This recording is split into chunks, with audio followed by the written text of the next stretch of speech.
الحمدللہ رب العالمین والصلاة والسلام علی سید الانبیاء والمرسلین وعلی آلہ وعلی اصحابہ اجمعین اما بعد۔ میرے محترم برادران اسلام، السلام علیکم ورحمۃ اللہ وبرکاتہ۔ شعبان کی وجہ تسمیہ اور لفظ شعبان کی حقیقت کیا ہے؟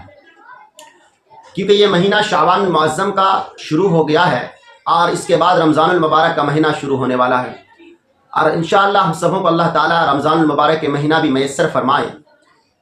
تو ہمارے آقا صلی اللہ علیہ وسلم دعا کرتے تھے، اللہم بارک لنا رجب و شعبان وبلغنا رمضان، کہ اللہ ہم سبوں کو رجب اور شعبان کی برکتیں عطا فرما اور رمضان المبارک کے مہینہ تک پہنچا دے۔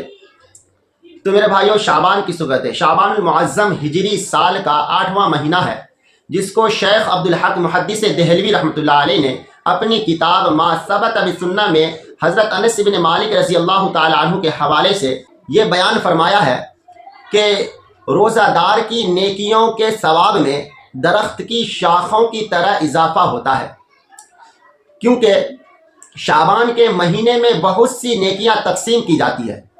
جیسے رمضان المبارک کے مہینے میں گناہ جلا دیے جاتے ہیں، اسی وجہ سے اس کو شعبان کہتے ہیں۔ برادران اسلام، ماہ شعبان کی فضیلت و اہمیت کیا ہے؟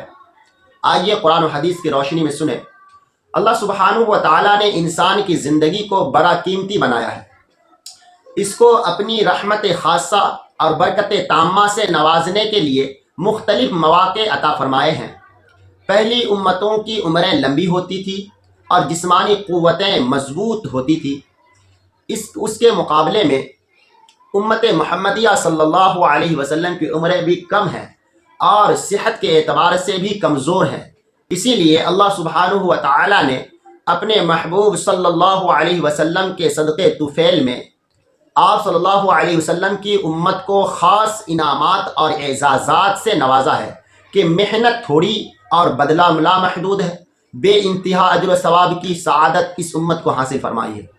چونکہ شعبان کا مہینہ رمضان المبارک کا مقدمہ ہے، جیسا کہ شوال کا مہینہ رمضان کا تتمہ ہے، اسی وجہ سے اس مہینے کو خاص فضیلت حاصل ہے۔ رسول اللہ صلی اللہ علیہ وسلم نے ارشاد فرمایا کہ شعبان کے چاند کا شمار رکھو رمضان کے لیے۔ سنن ترمذی میں یہ حدیث ہے، یعنی جب ماہ شعبان کی تاریخ صحیح ہوگی تو رمضان المبارک میں غلطی نہیں ہوگی۔ چنانچہ نبی کریم صلی اللہ علیہ وسلم شعبان کا اتنا خیال رکھتے تھے کہ کسی ماہ کے چاند کا اتنا خیال نہ فرماتے تھے۔ سنن ابی داؤد میں یہ روایت موجود ہے۔ ان روایتوں سے قولاً و فعلاً اس ماہ کے چاند کا اہتمام ثابت ہے۔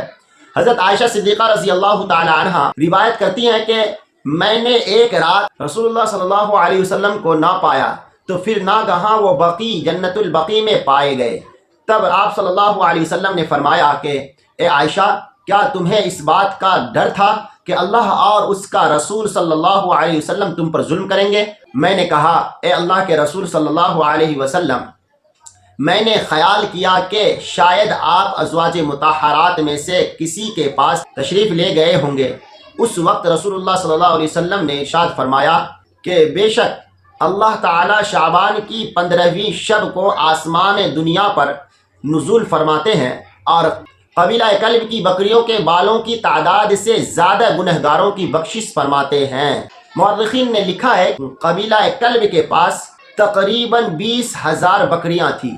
حضرت عائشہ رضی اللہ تعالی عنہا سے روایت ہے کہ آپ صلی اللہ علیہ وسلم شعبان سے زیادہ کسی مہینے میں روزے نہیں رکھتے تھے۔ آپ صلی اللہ علیہ وسلم تقریباً پورے شعبان کے روزے رکھتے تھے۔